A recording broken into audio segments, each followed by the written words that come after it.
श्री राम जय राम जय जय राम, श्री राम जय राम जय जय राम, श्री राम जय राम जय जय राम। बोलिए श्याम रामचंद्र महाराज की जय। आज मातृत्व दिवस है और पूरे विश्व में मदर्स डे के नाम से मनाया जा रहा है। जैसा कि हमने अपने कई वीडियो में पहले बार कहा है कि अब तो एक परंपरा चल गई है कि हर तिथि पर कोई न कोई डे मनाया जाता है, चाहे फादर्स डे हो, चाहे मदर्स डे हो, चाहे ब्रदर डे हो, चाहे फ्रेंड डे हो, चाहे किसी चीज़ का दिन हो, मतलब वो डे के रूप में मनाया जा रहा है। वो ये पाश्चात्य संस्कृति का पूरा जो प्रत्यारोपण है वो भारत की संस्कृति में पूरी तरह से समाहित हो चुका है, जुड़ गया है, या यूँ कह लिए कि उसका वो सम्मिलित हो गया है, या यूँ कहिए कि वो इतना ज़्यादा घुल मिल गया है कि उससे किसी कीमत पर निकाला नहीं जा सकता, कि सबके मनोभावनाएं उसके साथ जुड़ गई हैं। कोई बुरी बात नहीं है।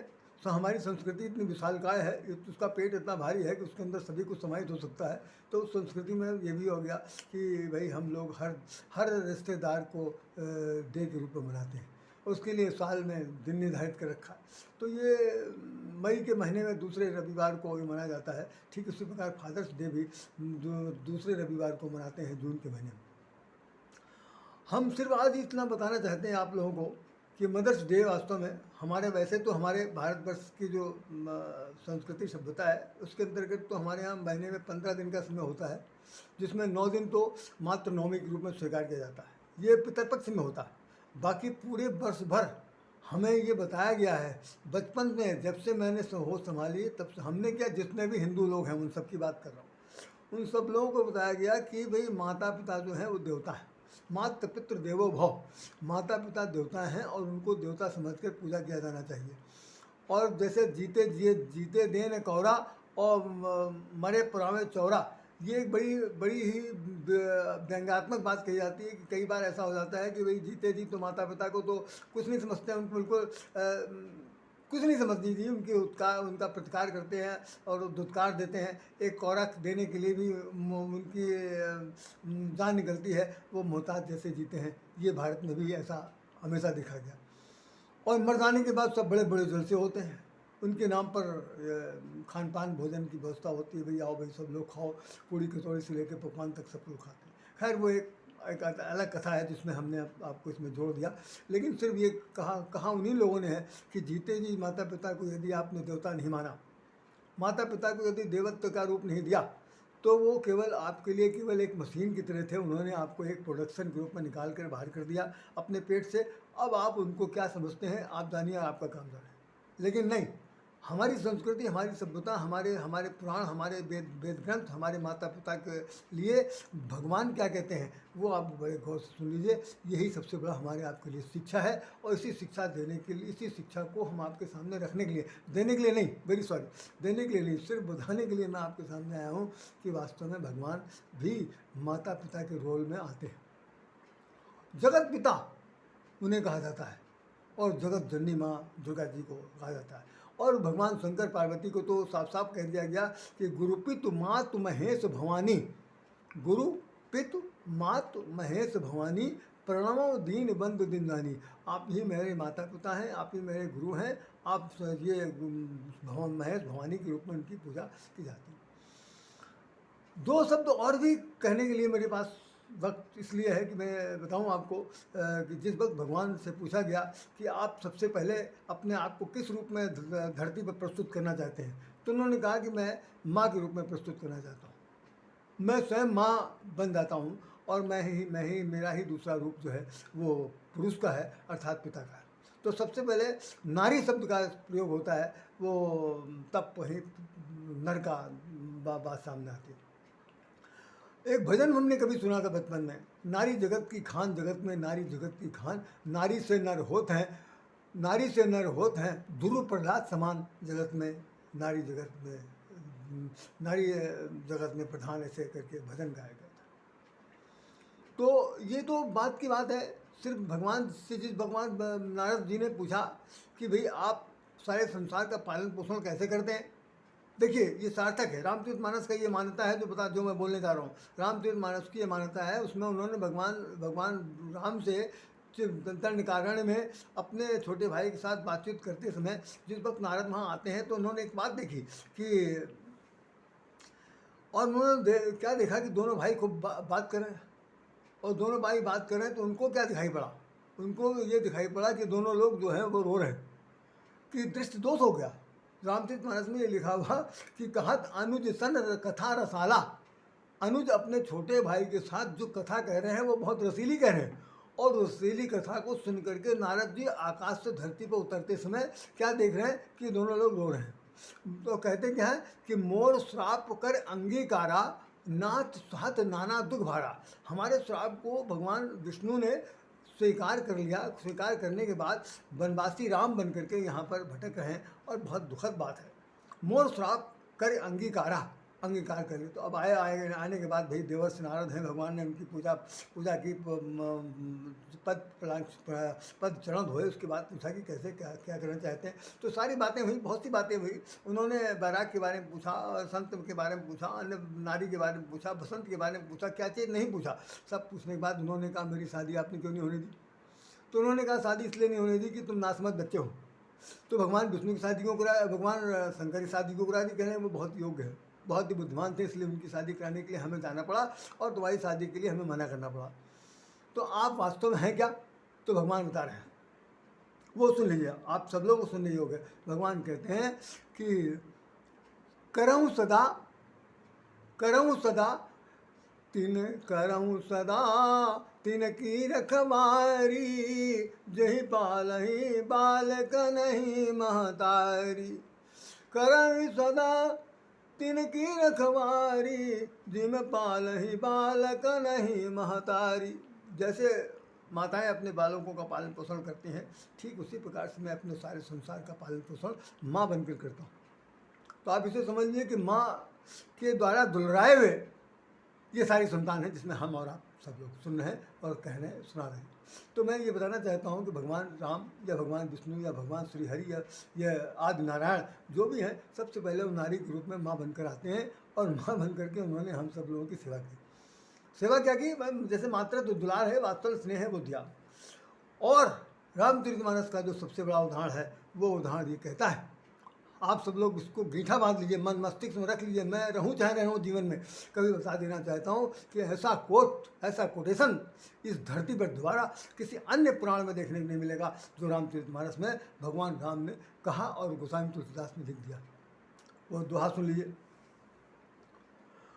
मात पिता गुरु स्वामी सिख, मातु पिता गुरु स्वामी सिख, जो न करहीं सिरमान, सो पछताहि अघाई उर, अवश्य हो ये हितहान।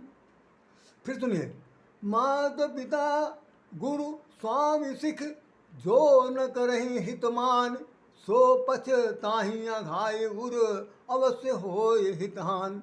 जो लोग माता पिता और गुरु, ये तीन ही हैं इस धरती पर जो देव के रूप में माने गए हैं, इन तीनों के द्वारा दी जाने वाली शिक्षा, सिख को अगर लोग हृदय से नहीं मानेंगे, मानने में ना नुकुर करेंगे, या ये कहेंगे कि तुमको कुछ नहीं आता, हमको सबसे ज़्यादा आता है, बढ़ती हुई उम्र के साथ जैसे जैसे आदमी बूढ़ा होता चला जाता है, वैसे वैसे जो आने वाली पीढ़ी है वो उसको नकारती है, कहती है आपके ज़माने में होता रहा होगा, बिल्कुल आप कुछ नहीं जानते, आजकल पता नहीं क्या क्या चीज़ हो रहा, आपको क्या पता, आपको क्या पता। मतलब उसे कुछ नहीं पता, जो कुछ पता है सो तुमको पता है, ये कह करके उसकी अवहेलना की जाती है।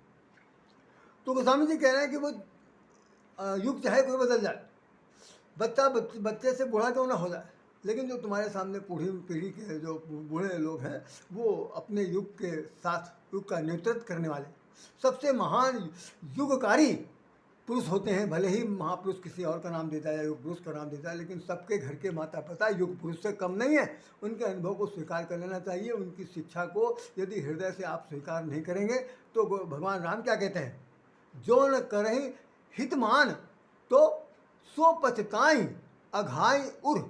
वो लोग जीवन भर पछताएंगे, और कितना पछताएंगे, अघाए उर, हृदय में अघाएंगे, और फिर भी पूरा नहीं पढ़ पाएगा, इतना प्रायश्चित करना पड़ा। सो पछताएं अघाए उर, और हो गया क्या, अवश्य हो हित हानि। और जो उनका हित होने वाला था, जो माता पिता के वरद हस्त से कुछ कल्याण होने वाला था, वो सब नष्ट हो जाएगा। तो माता पिता की इतनी बड़ी बात कही गई कि जो माता पिता का कहना नहीं मानेगा, जो माता पिता की सीख को नहीं स्वीकार करेगा, उसको इस संसार में इतना कष्ट भोगना पड़ेगा, इतना कष्ट भोगना पड़ेगा कि अघाय करके वो दुख सहेगा, उसके बाद भी उसकी हित नहीं हो सकता, हानि हो सकती। ये भगवान राम का कथा है। तो आज मातृत्व सत्तात्मक दिन है, मातृ दिवस है, इसलिए मैंने आप लोगों के सामने बात कहने की कोशिश की कि जिनके घरों में जो माता पिता हैं बड़े सौभाग्यशाली हैं, जिनको अपनी माँ बाप को सेवा करने का अवसर मिला है। अरे जो लोगों के माता पिता नहीं है वो तरसते हैं, वो धर्म के माता धर्म के पिता मान लेते हैं और उनके चरणों तक पान करते रहते हैं। मेरी आपसे प्रार्थना है कि जिनको माता पिता प्राप्त हैं, सुलभ हैं, उनके साथ अगर अभी तक अगर आपने अवहेलना की है, उनकी निंदा की है या उनकी उपेक्षा की है या उनका प्रतिकार किया, उनका सत्कार नहीं किया, तो मेहरबानी से अभी भी सवेरा है। आप उनकी औलाद हैं, उन्होंने आपको पैदा किया, इस धरती पर इस जन्म में लाने के लिए अथक प्रयास किए हैं, इसलिए उनके इस प्रयास को सफल बनाने का काम है कि आप उनसे ऋणी होने के लिए उनकी बात को मानिए चाहे न मानिए, लेकिन कभी उनको कष्ट मत दीजिए, उनकी सेवा में कोताही मत बरतिए, नहीं तो भगवान को बुरा लगेगा। क्योंकि भगवान स्वयं कह रहा है कि मैं ही माता पिता हूँ और माता पिता के रूप में उपस्थित है। जो वो कह रहा है कि सब मम प्रिय मम उपजाए, सभी मेरे द्वारा उत्पन्न है, सबको मैंने उत्पन्न किया, उसमें मनुष्य मुझको सबसे ज़्यादा सब मम प्रिय मम उपजाए, सबसे अधिक मनुष्य मोहि भाए, सबसे ज़्यादा मनुष्य भाते तो मनुष्य में आपके माता पिता भी तो आते हैं, फिर आप उनसे अलग नहीं हो सकते।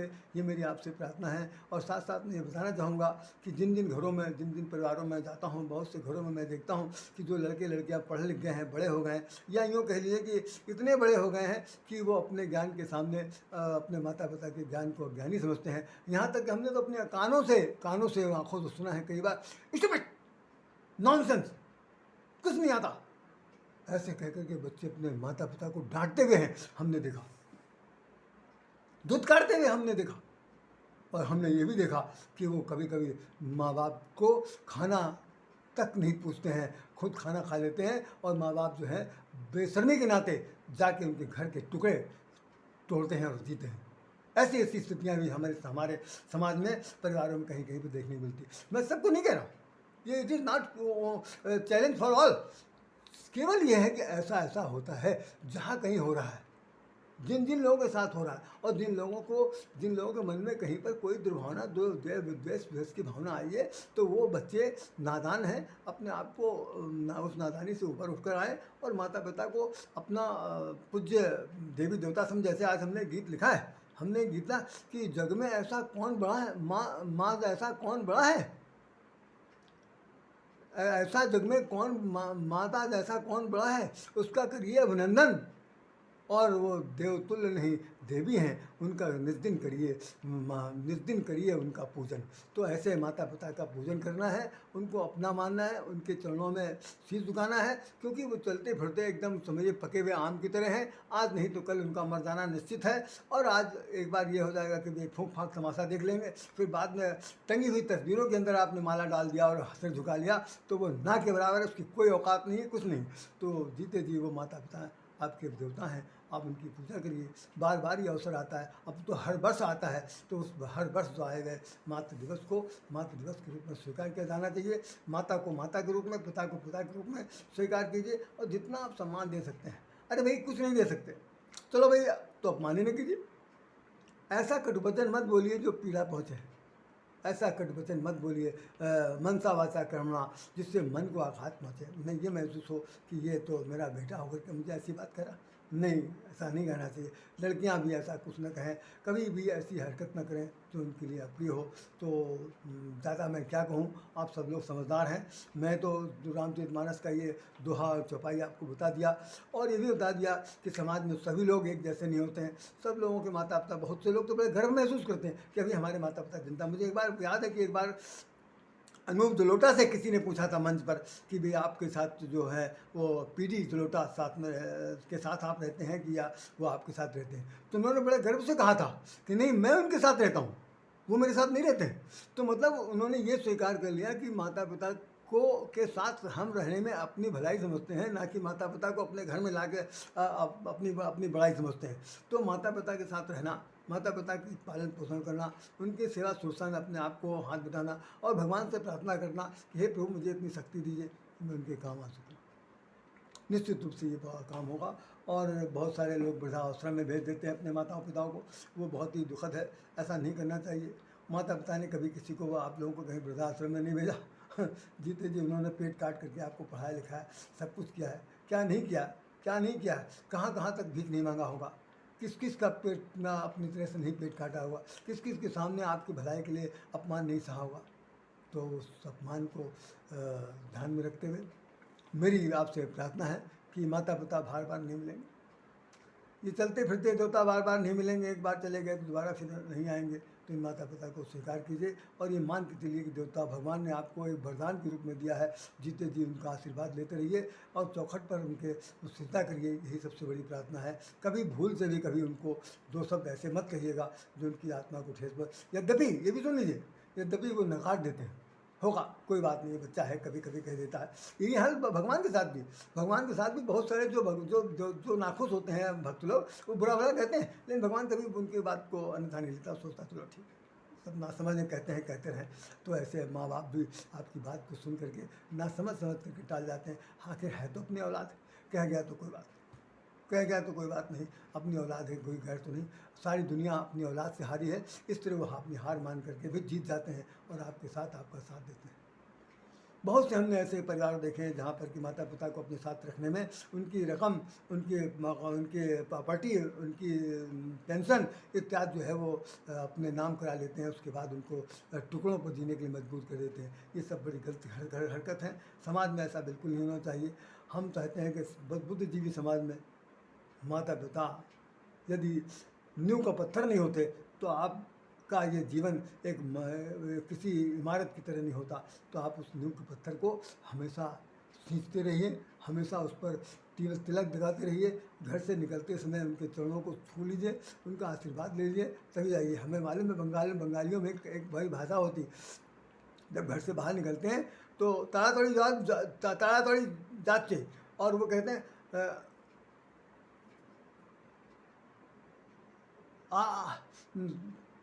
ताड़ातड़ी आसबे, जल्दी जल्दी जल्दी जल्दी आना, या मतलब वो जाने के लिए तो जाने वाला कहता, लेकिन जो विदा करता है वो कहता नहीं जल्दी आ जाना। मतलब एक आदमी जो है वो तुमको सकुशल आने को देखने के लिए जीवित बैठा हुआ, तब वो कहता है कि तुम ताड़ातड़ी जा चौकी और तुम चले आना। हमारे यहाँ क्या, हमारी संस्कृति में क्या है, अगर घर से कोई बाहर निकल के जा रहा तो टाटा जाओ, जल्दी आ जाना, ये तो शायद ही कोई कहता, आ जाना तो ठीक है, ना आ जाना तो ठीक, तुम जानो तुम्हारा भाग जाए। तो ऐसा नहीं है, एक हमारी संस्कृति है कि भाई जल्दी आइएगा, जल्दी आ जाएगा। ये बात रामचरितमानस में हमने पढ़ के सुनी। जिस वक्त भगवान राम ने लक्ष्मण के कहा कि नगर देखना चाहते हैं गुरु जी से, तो गुरु जी ने क्या कहा, जानते क्या कहा, जाए देख आवो नगर। पहली चीज़ तो जाइए, फिर क्या कीजिए, देखिए, और फिर क्या, आवो, मतलब जाओ भी, देखो भी, आओ भी। ये नहीं जाओ वहाँ फंस जाओ तो दोबारा इबे नहीं करो। कितना एक ही दोहे में 3 क्रियाएं लिखी हुई हैं। जाय देख आवो नगर, सुख निधान दो भाई, करहूँ सफल सबके नैन, सुंदर बदन दिखाए। ये भगवान राम को उन्होंने आज्ञा दी संत ने। तो हमारा कहने का मतलब है कि जो घर से निकले उसको आशीर्वाद देने के लिए माता पिता विराजमान है। अब उनके आशीर्वाद को लीजिए और महान बनिए, उनकी आत्मा को शांति पहुँचेगी। देखिए आपके जो वर्तमान में जो प्रधानमंत्री हैं वो जाते हैं अपने, माता जी 100 वर्ष की हो गई हैं, बिना पैर छुए उनके घर से नहीं आते, उनके साथ भोजन करते हैं, और वो उनके सिवा और किसी को मिलते भी नहीं, माँ से मिल के चले आते हैं। अभी योगीनाथ भी गए थे, 28 साल बाद आते हैं अपनी माता जी से मिल के आए। हम लोगों के पास तो अगर सौभाग्य से माता पिता हैं तो उनका प्यार कीजिए, उनसे दुलार कीजिए, यही सबसे बड़ी बात है। मैं समझता हूँ इन शब्दों के साथ अपनी बात को विराम देना चाहिए। आप लोग सब लोग महान हैं, खुश रहिए, मौज से रहिए और माता पिता की सेवा करिए।